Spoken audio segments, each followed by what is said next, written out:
एक नई फिल्म पर ध्यान केंद्रित करने वाले फिल्म ब्लॉगर के रूप में। दोस्तों, मैं फिर से एक नई फिल्म लेकर आया हूँ। आज हम देखेंगे एक 2025 में रिलीज हुई दक्षिण पूर्व एशियाई हॉरर फिल्म जिंझो द्वीप। दक्षिण पूर्व एशियाई हॉरर फिल्में आमतौर पर लोक धर्म पर आधारित होती हैं, लेकिन आज की यह फिल्म पारंपरिक शैली को छोड़कर दक्षिणी समुद्री शैली के डर पर केंद्रित है। फिल्म को उष्णकटिबंधीय जंगल क्षेत्र में वास्तविक स्थान पर फिल्माया गया है, जिससे फिल्म की डरावनी माहौल को और भी वास्तविक बनाया गया है।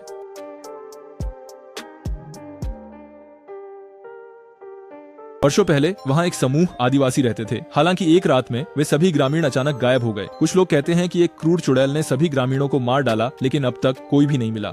उन गांव वालों के शव कई साल बीत चुके हैं और द्वीप की बात बाहरी दुनिया में भुला दी गई है। अपनी बहादुरी साबित करने के लिए कुछ युवा लोग रात बिताने के लिए द्वीप पर जाने का विचार करते हैं। उन्हें नहीं पता था कि वे पहले ही एक डरावनी जगह में कदम रख चुके हैं। जैसे ही वे द्वीप में प्रवेश करते हैं, लिली एक सुंदर पक्षी से आकर्षित हो जाती है। उस सुंदर पक्षी की तस्वीर लेने के लिए लिली उसका पीछा करते हुए जंगल में चली जाती है। साथी लिली की चिंता कर रहे थे, इसलिए वे भी उसके साथ आ गए। उन्होंने ध्यान नहीं दिया कि वे जंगल के अंदर की ओर दौड़ रहे थे। जब वे रुके तो उन्होंने पाया कि वे एक परित्यक्त गांव में आ गए हैं। गांव में हर जगह डरावने पुतले लगे हुए थे। गांव के प्रवेश द्वार पर एक मोटी रस्सी खींची गई थी, जैसे किसी ने जानबूझकर दूसरों को अंदर आने से रोकने के लिए किया हो। दूर से देखने पर गांव भयानक और डरावना लग रहा था। साहसी डॉक्सी ने अंधविश्वास को नहीं माना। उसने जुड़ी हुई रस्सी को खींचकर हटा दिया।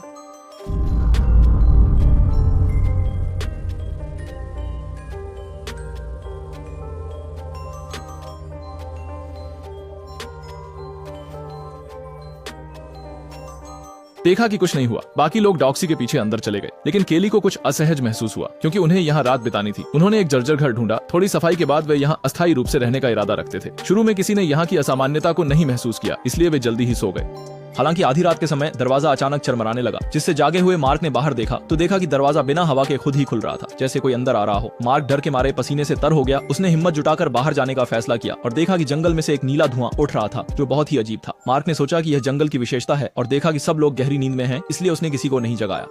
वह दरवाजा बंद करके फिर से बिस्तर पर लौट आया। सो रहे अन्य लोगों ने कुछ नहीं सुना। जंगल से हल्की हल्की रोने की आवाज आ रही थी। यह आवाज शायद केवल कैली ही सुन सकती थी और कुछ ही देर में वह इस आवाज से जाग गई। उसकी नींद खुल गई और वह आवाज के स्रोत को ढूंढना चाहती थी, लेकिन मुड़ते ही उसने एक अजीब दृश्य देखा। उसके सभी दोस्त सीधे बैठ गए थे, लेकिन उनकी आंखें बंद थीं। कैली ने उन्हें पुकारने की कोशिश की, लेकिन उन्होंने कोई प्रतिक्रिया नहीं दी और फिर वे एक एक करके फिर से लेट गए।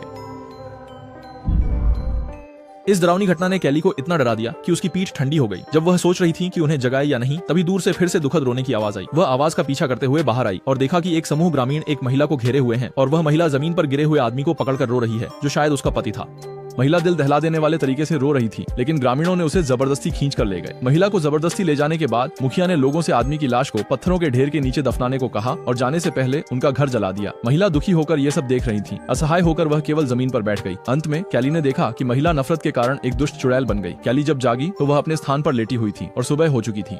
ऐसा लगता है कि कल रात उसने एक बुरा सपना देखा था, लेकिन उसे ऐसा महसूस हुआ जैसे यह यहाँ पहले कभी हुआ हो। दोस्त सामान पैक करने लगे और जाने की तैयारी करने लगे, जैसा कि पहले तय हुआ था। वे यहाँ केवल एक रात के लिए रुके थे। जब वे उन्हें लेने आने वाली नाव का इंतजार कर रहे थे, लिली ने अनजाने में देखा कि उसके फोन के एल्बम में एक अजीब सी तस्वीर आ गई थी। तस्वीर में वे सभी लोग कल रात वहाँ एक साथ लेटे हुए थे। वे सब वहाँ लेटे हुए थे, तो तस्वीर किसने खींची?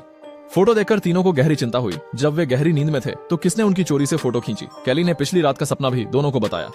इन सभी घटनाओं से ऐसा लग रहा था जैसे कुछ होने वाला है। कैली के मन में वह बुरा एहसास और भी प्रबल हो गया। यह सोचकर कि वे जल्द ही जाने वाले हैं, सबको घबराहट से बचाने के लिए तीनों ने बाकी लोगों से इसे छुपाने का फैसला किया। हालांकि वे किनारे पर बहुत देर तक इंतजार करते रहे, लेकिन शाम तक भी उन्हें लेने के लिए नाव नहीं आई। असल में जिसने उनके साथ शर्त लगाई थी, उसने मजाक के लिए जानबूझकर समय को टाल दिया ताकि वे द्वीप पर एक और दिन रुकें।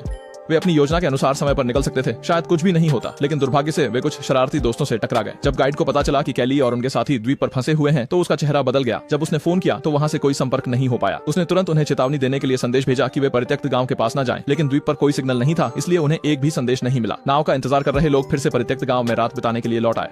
हालांकि कल रात की घटना के बाद कैली ने सबको एक और जगह पर ले जाया। आधी रात को डॉसी अपनी प्रेमिका के साथ चुपके से बाहर निकल आया। दोनों की दुनिया में खोए हुए उन्होंने गलती से पत्थरों के ढेर को ठोकर मार दी, जिसके नीचे चुड़ैल के पति को दफनाया गया था। इसके बाद डॉसी ने उस पर पानी डाला, जिससे चुड़ैल तुरंत जाग गई और डॉसी को एक रहस्यमय शक्ति ने वहीं से उठा लिया।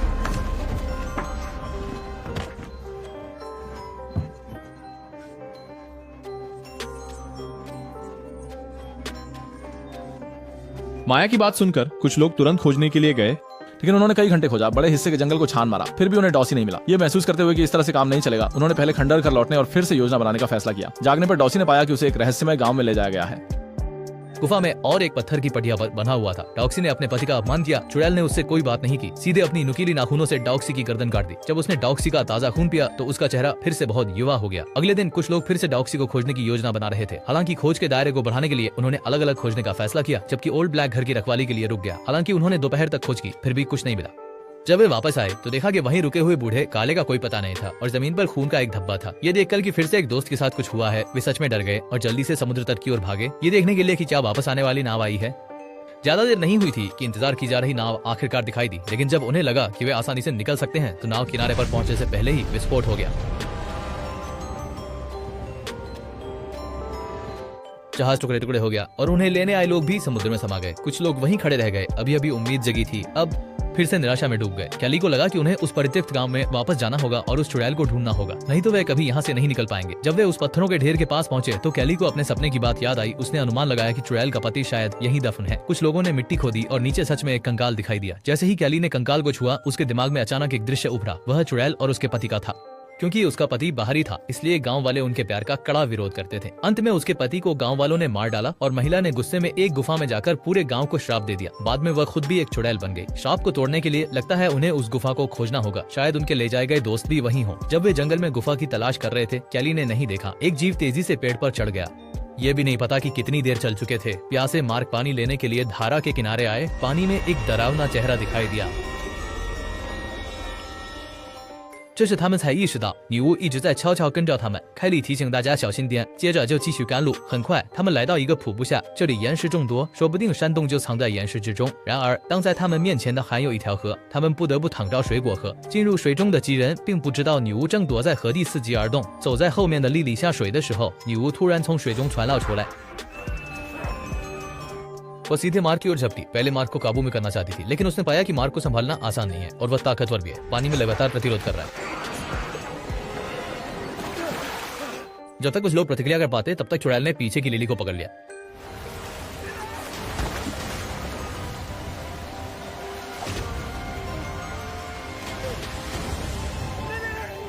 मार्क और उनके साथी कई बार पानी में गोते लगा चुके थे, लेकिन फिर भी लिली को नहीं ढूंढ पाए। इस बार उनकी आंखों के सामने ही एक और दोस्त को चुड़ैल ले गई। डरपोक माया अब पीछे हटने की सोच रही थी, लेकिन अगर वे खुद फैल नहीं करते तो जल्द ही उन्हें भी चुड़ैल से खतरा होगा। बैठकर मौत का इंतजार करने से बेहतर है कि वे एक बार कोशिश करें। रात का अंधेरा जल्दी ही छा गया और जैसे ही उन्होंने अपनी सतर्कता कम की, एक चीज अचानक माया के तंबू में घुस गई। तंबू में कोई हलचल न देखकर छोटे गै ने हिम्मत जुटाकर तंबू को उठाया।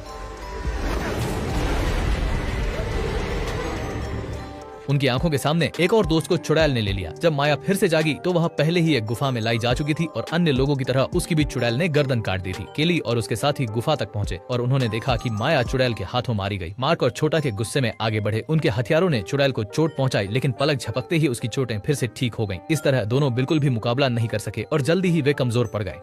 जब जादूगरनी मार्क का गला घोंटने वाली थी, कैली ने लकड़ी के बक्से में एक गुड़िया ढूंढ ली। कैली को खिलौना लेते देख जादूगरनी ने मार्क को छोड़ दिया और तेजी से उसकी ओर दौड़ी। जादूगरनी इस गुड़िया को इसलिए इतना महत्व देती है क्योंकि यह उसके बच्चे का उपहार है। कैली को पीछा करते देख मार्क और उसके साथी तुरंत जादूगरनी को रोकने के लिए आगे बढ़े। गुस्से में चुड़ैल ने सीधे छोटे गै का पेट चीर दिया। मदद के लिए आगे आए मार्क का भी गला चीर दिया और दोनों चुड़ैल के हाथों मारे गए। कैली गुड़िया को लेकर भागती रही। वह एक जर्जर घर के सामने पहुंची। ये घर 200 साल पहले चुड़ैल और उसके पति का निवास था। जल्दी ही चुड़ैल यहाँ पहुंच गई। उसने गुस्से में कैली का गला पकड़ लिया और उसे जिंदा मारने की कोशिश की। इस महत्वपूर्ण क्षण में कैली ने चुड़ैल के पति के शब्दों की नकल की। उन परिचित शब्दों को सुनकर उग्र चुड़ैल धीरे धीरे अपनी समझदारी में लौट आई और मानव रूप में बदल गई।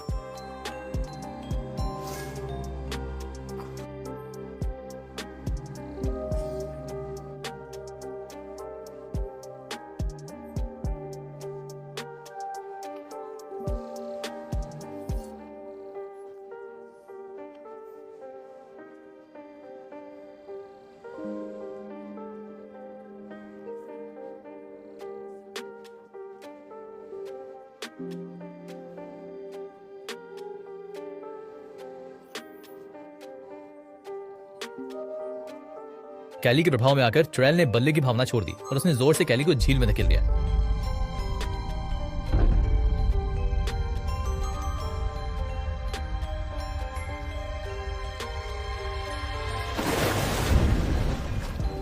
अपने हाथ में गुड़िया को देखते हुए चुड़ैल उसके साथ उड़ती हुई राख में बदल गई। पानी में गिरी हुई कैली को एक हाथ ने बचा लिया। जब वह होश में आई तो उसने पाया कि उसके सभी दोस्त उसके चारों ओर खड़े हैं। वह वापस आ गई थी। जब वे छोटे द्वीप में प्रवेश कर रहे थे, उसने लिली को गहराई से गले लगाया। पहले का सारा अनुभव मानो